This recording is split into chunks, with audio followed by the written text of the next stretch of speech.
This Steve Jones Show podcast is now loading. The Steve Jones Show podcast is presented by Sunbury Motor Company, Purdy Insurance, Brewers Outlet, and NIL Game Changers.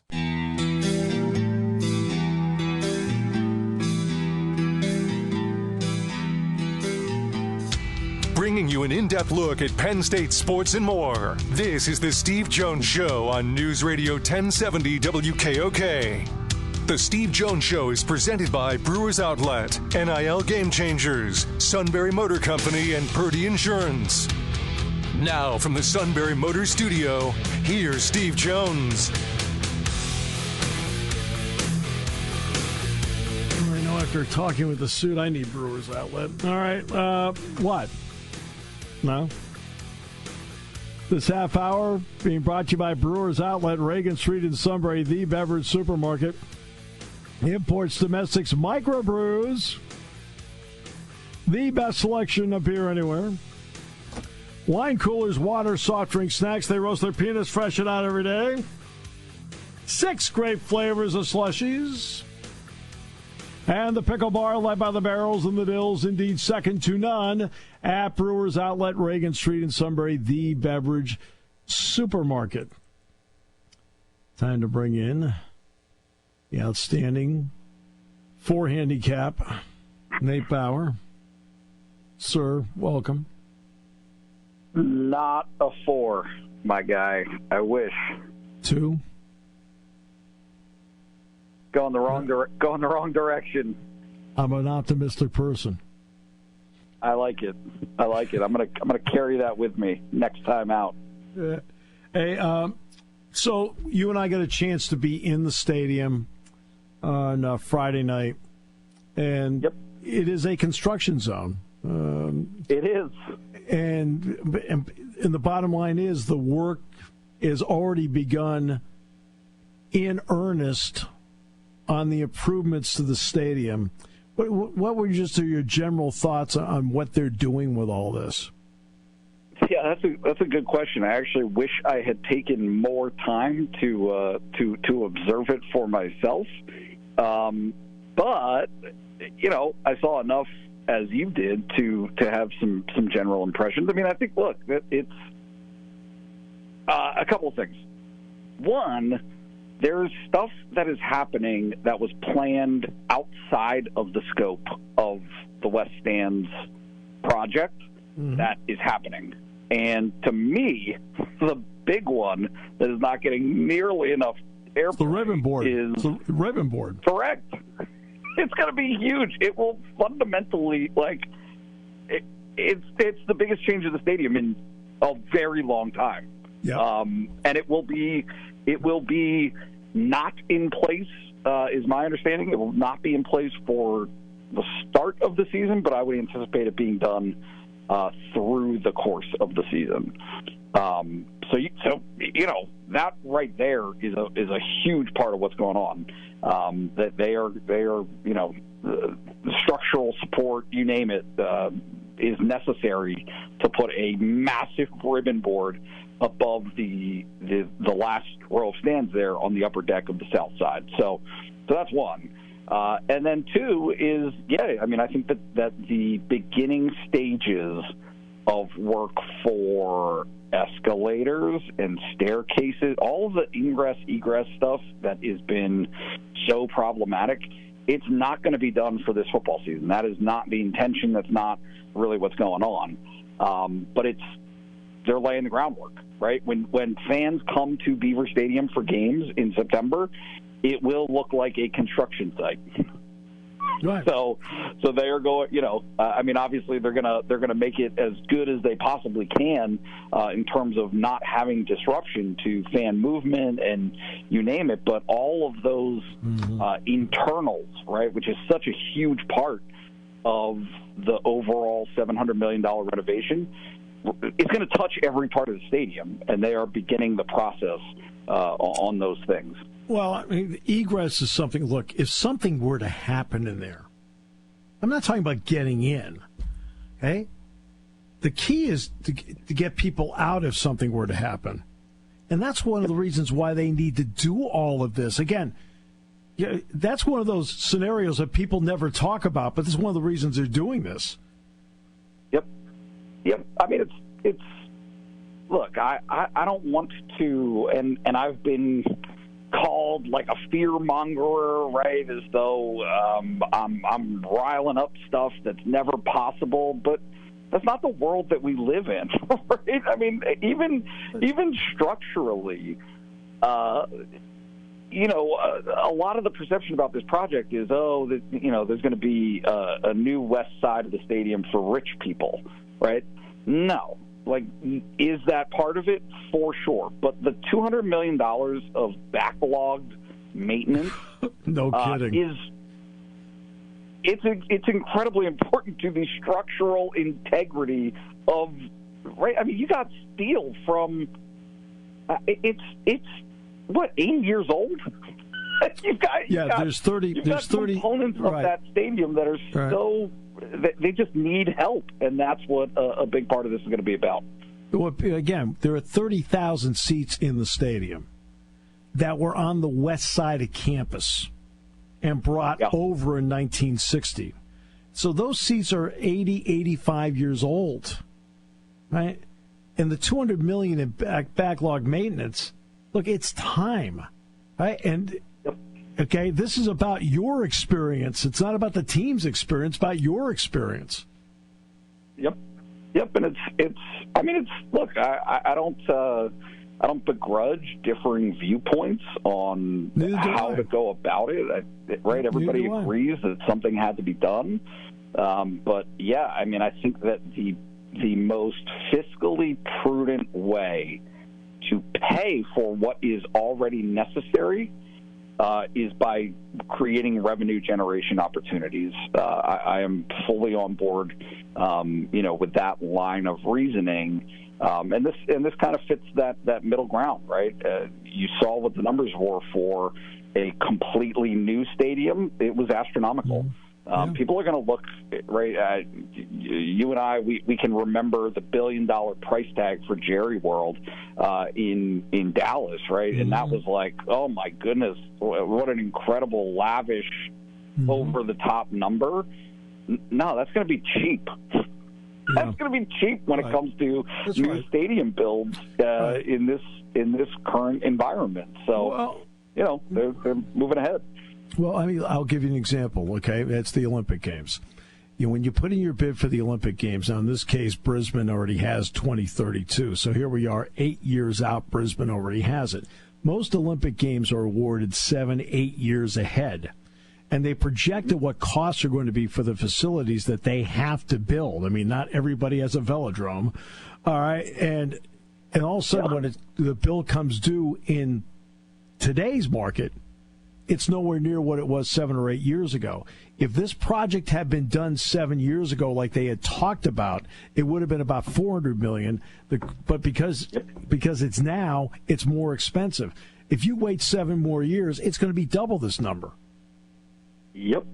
It is. It has been in a lot of ways the story of the football program over the last 15 years. And look, stuff happened, right? We can't gloss over it.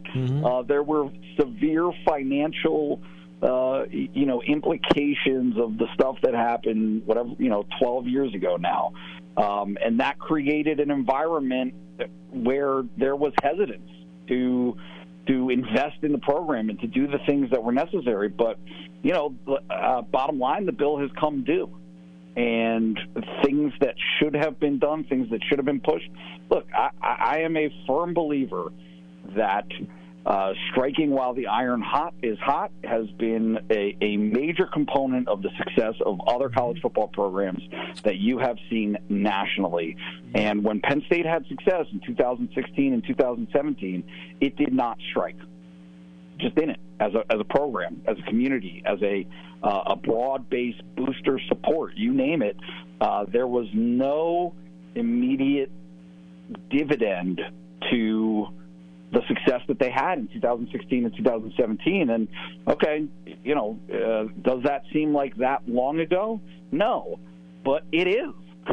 It is, right. And here they are, and all of this stuff that needed to be done then is getting done now. Another thing that's going to be due starting in the fall of 2025 will be $22 million. Coming up on Thursday, the NCAA committee is meeting on opening the door for sponsorships, whether it's fields, jerseys, things like that, patches on jerseys and so forth. How important is something like that, even though there'll be resistance to it? There'll be a segment of the fan base that will be disgusted by it for about a year. But what does that mean to taking some of the burden off of donor-weary people? Yeah, it's all of it, right? Because it's also not an escape clause for donors, right? The pressure will still be on donors to help support the program. But yeah, that is where things are. To me, this is where there are things that are a little bit, worthy of lament.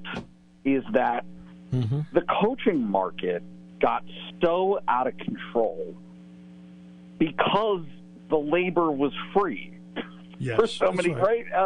Administrators' salary, you name it. Like the whole ecosystem that currently exists for college football is based on not having to pay players. Yep. Well, now you do. I don't think you're at a phase where it's not like Kalen DeBoer is going to make less money off of this, right? James Franklin makes less money. They're not taking pay cuts, so you have to find new revenue opportunities, new streams to be able to input cash into your programs. Obviously, the television rights, the media rights in general are going to help everybody to that end, but it's not going to solve the issue of what they now have to do, right? I mean, there's no matter how you slice it into infinity, as long as college athletics is a thing, there will always be a numbers crunch. Does not matter. There will never be excess funds on the backside because every single program is competing with each other and is figuring out how to best utilize, and squeeze the most juice out of that money that they do have. No question. And then for the NIL part, we'll see over the next couple of years whether parameters are put on NIL. We'll find out. But at the moment, that's not the case. There have been already some NIL events. There's plenty coming up in the next couple of weeks that will include both James Franklin and Mike Rhodes. And they have to spend a lot of their time fundraising now, Nate. And you and I both know what they want to be doing. They want to coach. Yep. It has, look, it's their jobs are not about the sports that they coach now. Yep. They're just not. Right? It is about how do you sustain all of these different tentacles that go into your athletics program, and it's not limited to football. That's to me, I think the biggest misconception about this that people don't understand is it's not just James Franklin begging for money, and it's not just college football coaches across the country. Dan Lanning is begging for money. All of these coaches, right? Ryan Day is begging for money. But also, so is women's ice hockey, right? Yeah. So is gymnastics. So, like all of these sports, NIL is in play. And are they on different, levels and spectrums? Yeah, for sure. But it's still in play for every single one of these programs. If you want to be competitive, you better have something in store to add on top of the value of your athletic scholarship, and it's just a constant struggle. They're trying to figure it out. I think everybody's doing it, kind of their own way to fit what their communities are and how support works. But yeah, Mike Rhodes is asking for money.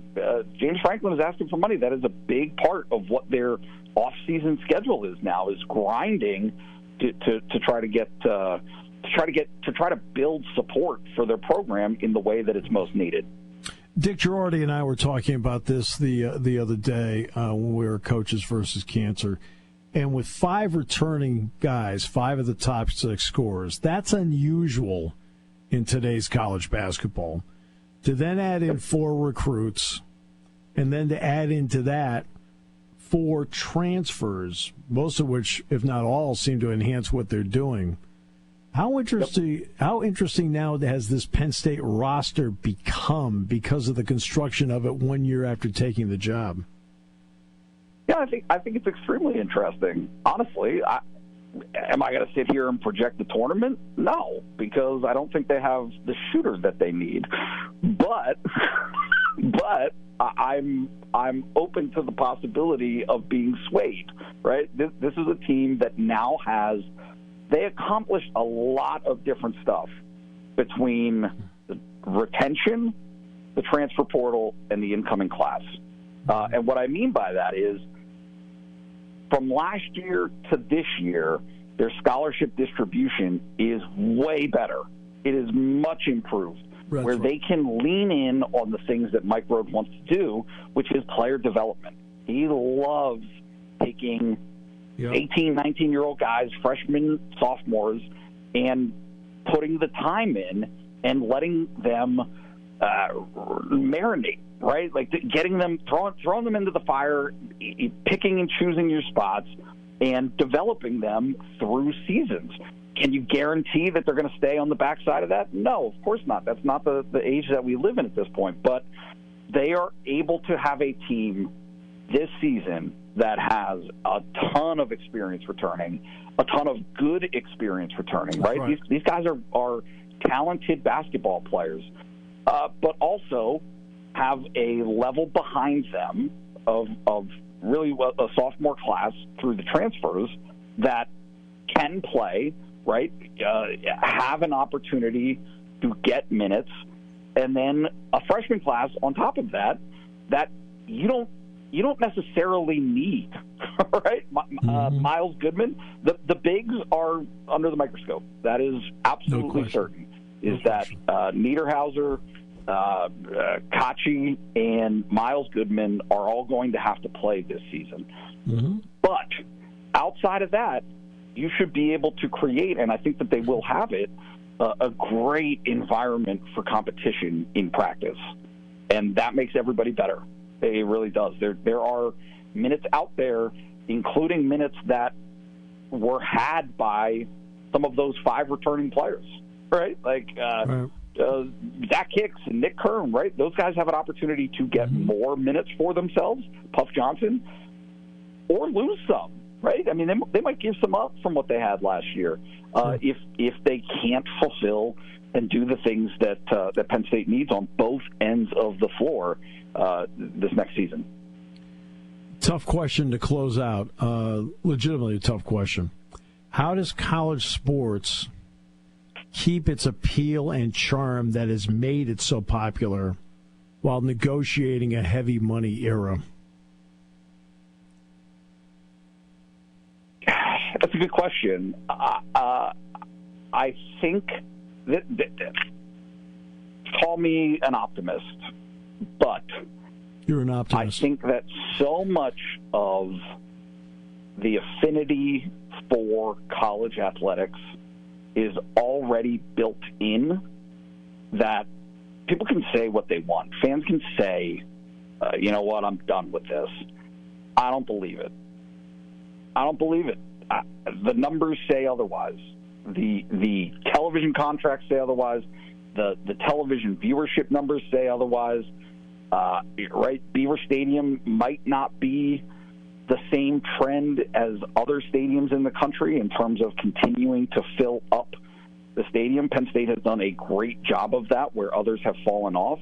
Mm-hmm. But,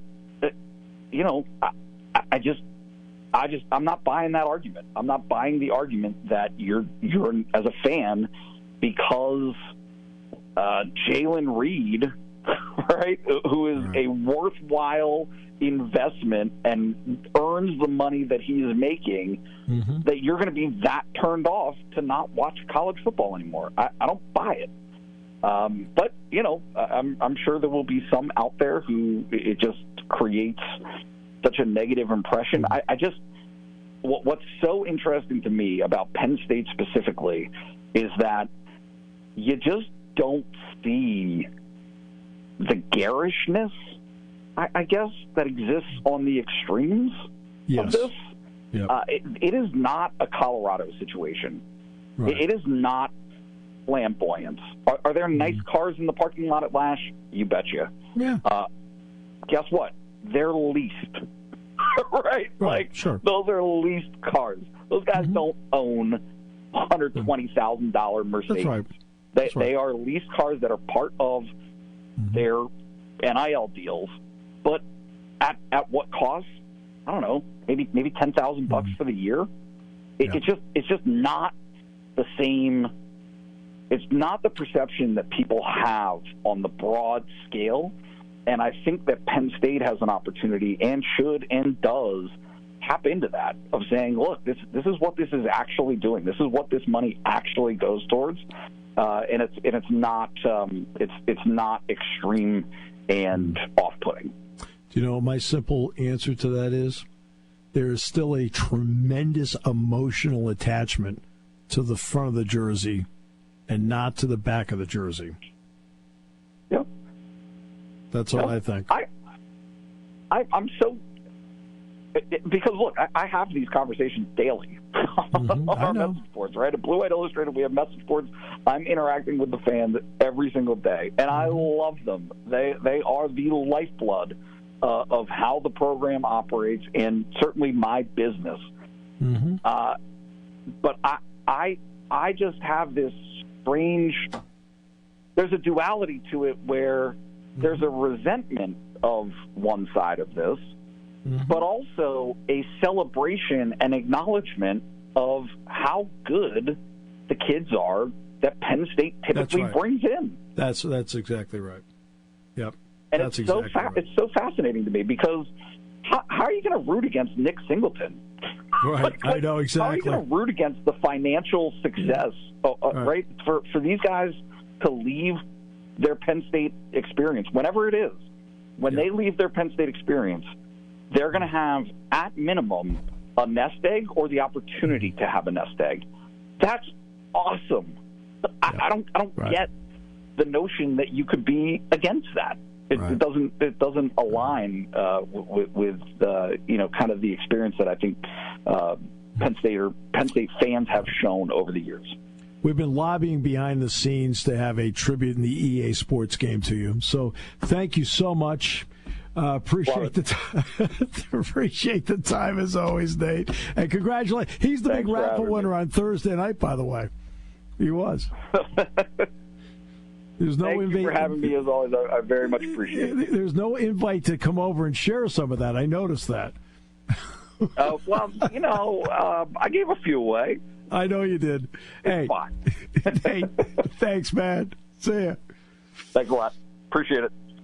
Nate Bauer on 3.com, Blue White Illustrated. This half hour brought to you by Brewers Outlet, Reagan Street in Sunbury, the beverage supermarket here on News Radio 1070 WKOK. There's something to be said about a sale with a handshake, a service technician who really knows what he's doing. They can explain it in English what the problem is. There's nothing better than having that friend you could trust in the area. That's Sunbury Motors, where you get selection, knowledgeable salespeople, and prices that fit your budget, and more important, that friend you can trust. Welcome to Sunbury Motors, Kia, Ford, and Hyundai. You could shop other dealers and compare prices, but at Sunbury Motors, you get their lowest price promise. They research the current used vehicle market and guarantee their used car prices are the lowest. If you find a lower price, Sunbury Motors will beat it. 3 dealers all in one.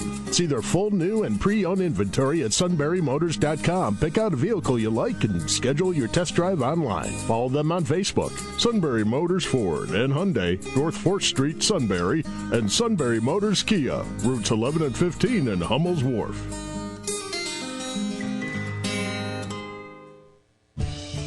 Spring has sprung, and it's time to dust off those insurance policies. For over 100 years, the Purdy Insurance Agency has been protecting families and businesses of the greater Susquehanna Valley and beyond. With the experience of our trained and knowledgeable staff, you can rest assured that your needs will be evaluated and met by some of the industry's best representatives. No matter what your insurance needs are, call Purdy Insurance today at 570-286-5855 or visit our website at purdyinsurance.com to see what we can do for you.